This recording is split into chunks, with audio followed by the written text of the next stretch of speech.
It's been 2 long weeks since I posted a video, man. But I am back. You know what I'm saying? I got a little busy. Now I'm finally sit down somewhere. So I got time to bring y'all a video, man. And a lot has happened within these 2 weeks. As far as sports, we already saw the Super Bowl and how that played out. I thought that the Chiefs are going to win it. A list of different reasons why I thought. We could just start with the quarterback matchups. You know, with the Chiefs, you got Patrick Mahomes. 49ers, you got Brock Purdy. I mean, Pat Mahomes, he's already been in the conversation of being the new GOAT, being the face of the league now, because I in my opinion, I feel like with the Super Bowl win, and even before that, really, you know, the league was his. He's the face of it. The Super Bowl win, it just helped him, you know, solidify that. With Brock Purdy, on their end, you know, he's getting these labels as he's a game manager. He's not really a good quarterback. You know, he's the last pick in the draft. You know, Mr. Irrelevant. You know, he got all these barriers going against him. You know, he's still staying with a roommate or something like that. He doesn't have a big contract. So, you know, all these things are stacked up against him. Not saying that it really matters when it just comes down to playing ball, but to your first Super Bowl, and you're going against Patrick Mahomes, a guy who nobody wants to face in the playoffs, let alone go into an overtime game or be within a 1-point game or 1-possession game or a 2-possession game within the last few minutes of the game or the last quarter. Nobody wants to be in that situation versus him. And, you know, that just goes to show a lot about Patrick Mahomes. Realistically, the Chiefs, they got a lot of hate over the season just because of the whole Taylor Swift thing. But if you really look at it, man, like, the Chiefs weren't even supposed to be in the position that they was in at the end of the season, like, to even be in the Super Bowl. So just taking that into account, just seeing how they played out, Pat, he had to go against a lot of adversity as far as, you know, trying to find somebody who he could trust, because, you know, Travis Kelce wasn't really having the year that people would have liked him to have. I think he still somehow had like 1,000 yards receiving or something like that. Or he came just short, something like that. But he still had a pretty good season if you're going against like the average Joes and stuff like that. But for somebody his stature, you know, he definitely had an off year. But what he did do is kick it up into high gear when it mattered, which is the playoffs.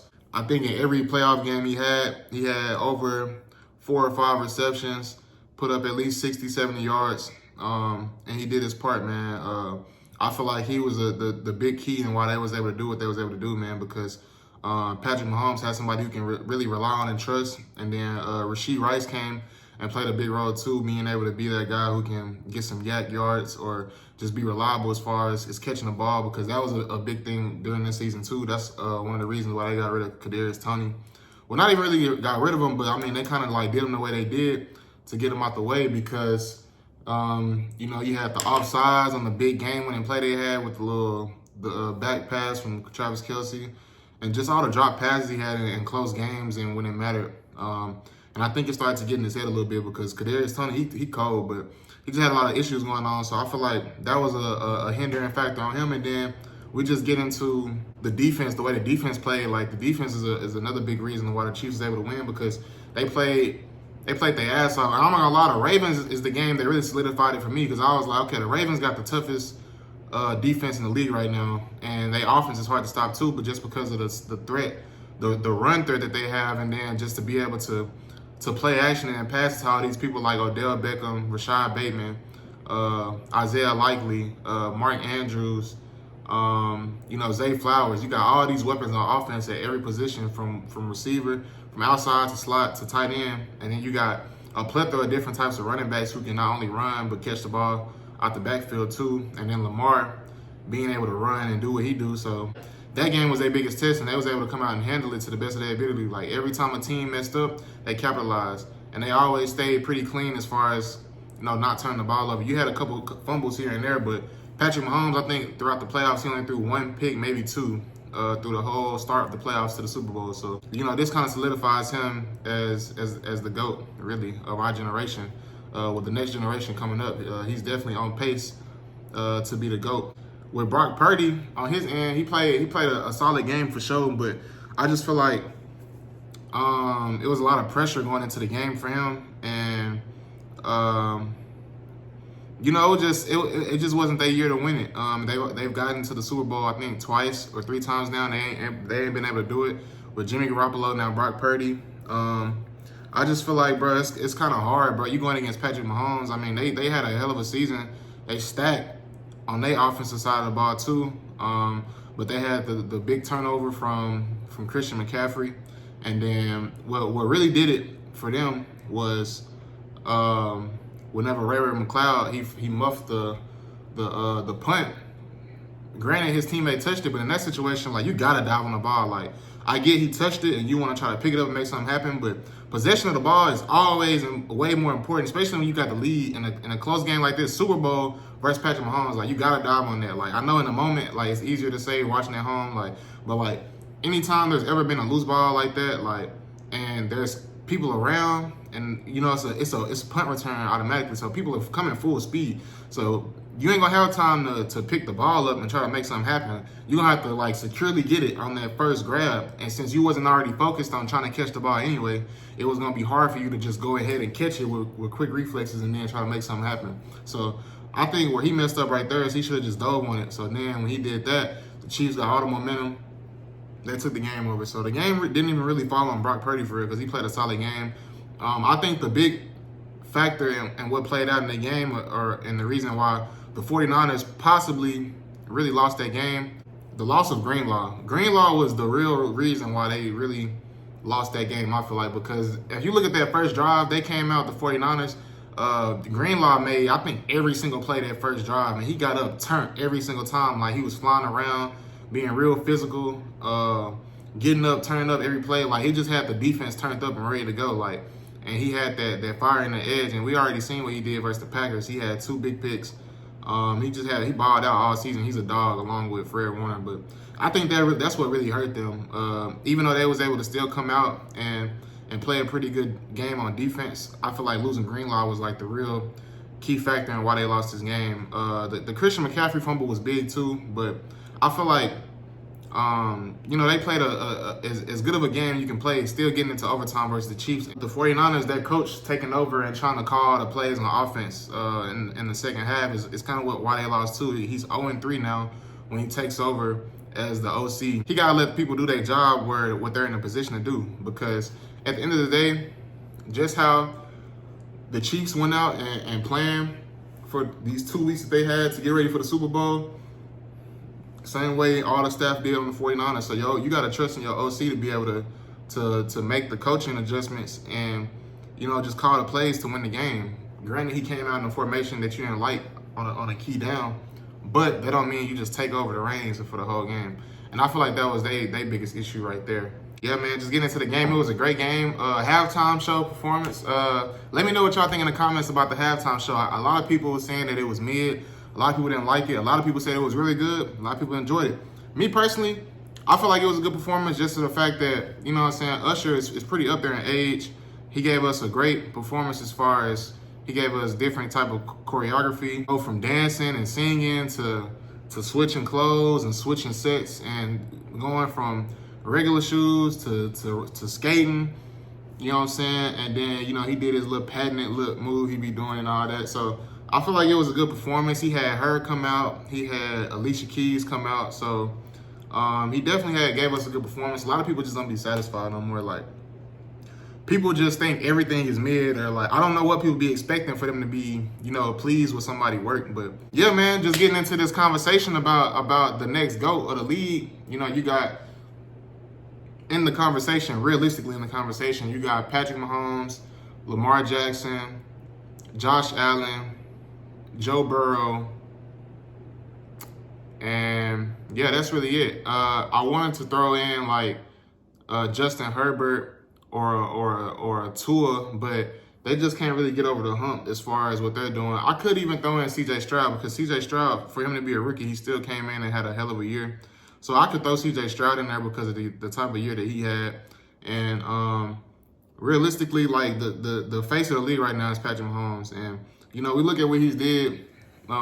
He's 28 years old and he already got 3 Super Bowls. So I think Tom Brady played till he was like 60 or something like that, something crazy like that. I don't know. I could be wrong. So he played till he was like 60. And before 30, I looked at everything and how it lined up. It said that Patrick Mahomes had 18 games compared to Tom Brady's 14. He had 5,135 passing yards to Tom Brady's 3,217 passing yards. just that right there, he's winning in those two categories already. And mind you, this is Tom Brady and Patrick Mahomes lined up stats and achievements before 30 years old. And Patrick Mahomes is 28 right now. Then we got Patrick Mahomes at 41 passing touchdowns versus Tom Brady's 20 passing touchdowns. You got Patrick Mahomes with 8 interceptions thrown compared to Tom Brady's 9 interceptions thrown. Them both tied at 3 Super Bowl rings. Patrick Mahomes with the 1 Super Bowl MVP advantage over Tom Brady at 3.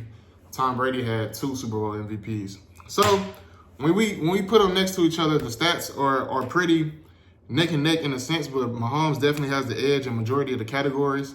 Like I said, I feel like he definitely has all the tools that he needs to be the next GOAT and to even be better than Tom Brady and get more rings than he did. You know, he can do everything that Tom Brady can do and more.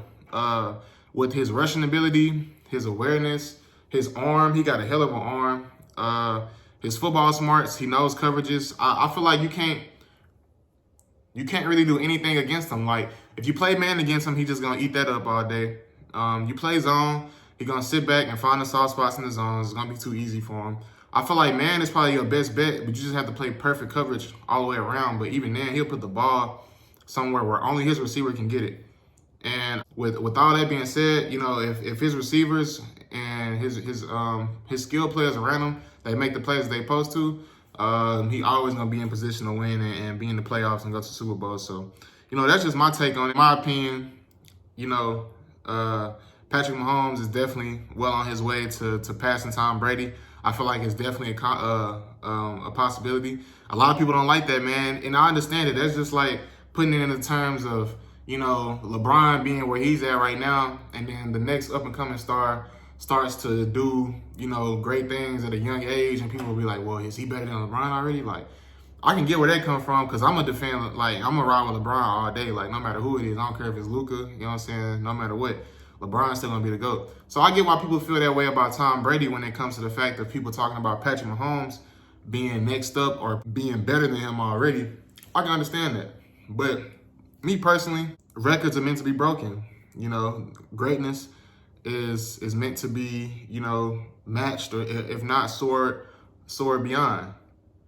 I don't know what I just said. I'm just making up shit. I said all that to say, man, you know what I'm saying? Let Patrick Mahomes shine, man. Y'all be hating on that boy. I had to go ahead and give him his flowers a long time ago. You know what I'm saying? And realistically, if your team was going up against him, you would be standing up, face, nose to the TV if your team was going up against him in the playoffs and it came down to him on a last 1 minute drive. Because all he need is like 7 to 10 seconds. He can make something happen. And that's extremely impossible for a lot of your average quarterbacks. So, you know, the only bad thing about this whole thing is that the NFL season is over. So I am forced to deal with basketball. The reason why I say that is because basketball ain't been the same. I feel like 2008 through 2016 was like the best stretch of basketball in like the more recent years. And I think after 2016, really after 2018, because that year LeBron had in 2018 was just crazy, like what he did with the Cavs. But, you know, ever since really that little stretch, basketball ain't been the same, like since the Celtics and the Lakers were going at it on rivalries and stuff like that, or, you know, the Thunder was what they were. You know what I'm saying? It ain't been the same. So it's kind of hard for me to get into basketball now. Dudes always tend to choke. You know, that's why we gotta appreciate greatness, because you got people like LeBron and Curry. You know, they gonna show up and do what they're supposed to do. A lot of these guys, they be good, but they be choking, man. So it kind of just be like, you know, it just, I don't know, it's just kind of be boring, kind of be dry for me. Yeah, man. We're gonna have OTAs and all that stuff to look forward to, summer camps, all that's gonna be coming. It's a lot of, you know, new coaches in different locations now. A lot of players have retired, gone their separate ways. So I feel like next season is gonna be interesting, especially with who the teams draft and stuff like that. And then just seeing how every team looks as far as who's healthy and all that going into the next season, man. I'm ready for the next season to start already. I wish it could start tomorrow, but we gotta wait a few long months, man. We'll start back up in October or something like that, man. But like I say, man, it's been 2 long weeks, man. I appreciate y'all for tuning in to this video. Make sure y'all like, comment, and subscribe to the channel, man. We on the road to 100 subs, and we're gonna keep on climbing, gonna keep on growing. Make sure y'all let me know down in the comments below what y'all like about the videos and what y'all don't. Right now, I am kind of going back and forth. So there's gonna be videos with me by myself, and then there's still gonna be videos with Katie and stuff like that. So yeah, man, y'all just let me know what y'all like about the videos, man. It's been your boy, and I'm out.